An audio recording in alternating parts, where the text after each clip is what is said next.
सोना साईं ही 17 ॾींहं लाइ मां तुंहिंजे लाइ शाइरी ठाही आहे। ओ तूं सुहिणी केॾीआं, तूं सुहिणी केॾीआं। असां आशिक़नि जी ओता कई अलॻि आहे, अलाए छो असां ते सॼो पियो जॾो आहे, अलाए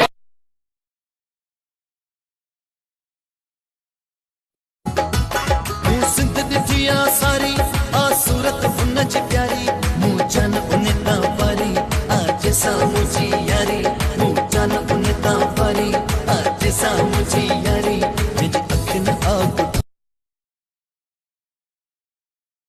जानी विसी कॾहिं खुलंदी? बस सोना जॾहिं विस खुलंदी को 1 2 3 खुले विसी त करियूं बिस्मिल्लाह, झट मंगणी पट हल कुटींदी माए मां किना कहिजा जा कुतो न थिए त काथों जो। मासी चपरा हे तव्हांजो पुटु हुयो? ना बमा जो पीउ हो। ज़ाहिर हज में वेठो त पुटु वेठो त पीउ वेंदो आहे। ॻाल्हि मेरी बाई नहीं आई, आज बाई नहीं आई, बर्तन पे जम गई काई, कौन माजे बोलो साईं। आपने जिस नंबर को कॉल किया है वो व्यस्त होने के कारण और तुम कौन हो जो मुझे बता रही हो? गया है। हेलो हेलो, कौन थी वो लड़की? हाँ लड़की कौन थी वो? हेलो, कुरान पोचन यार इमाम से मना शकिला मरी दो मा कुरान ने अच्छा बहु बुद्ध से ना कुरान हचा का जे काकड़ो को किरई।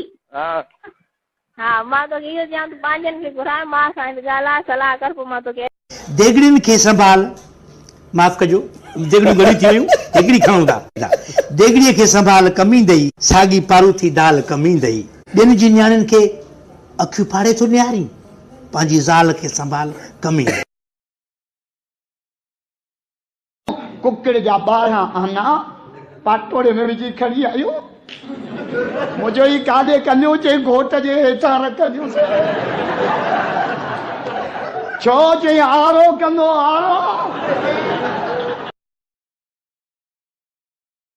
ओ करे बाह ओरे अप जो जंगर तारी बजाने ओ तुंजा वार बराबर चुकवण रे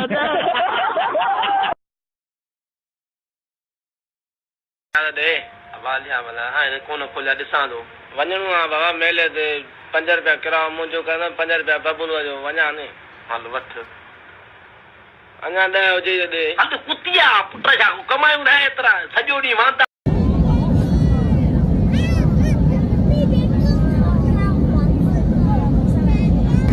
आयो रे मां नहीं रे रे रे रे रेशमा मंडी नहीं रे रे रे रे रुखसाना अंधी नहीं रे रे रे तुम बात कर रही है, आना बात करना सीख रही है। रे रे रे जड़ो रेती टक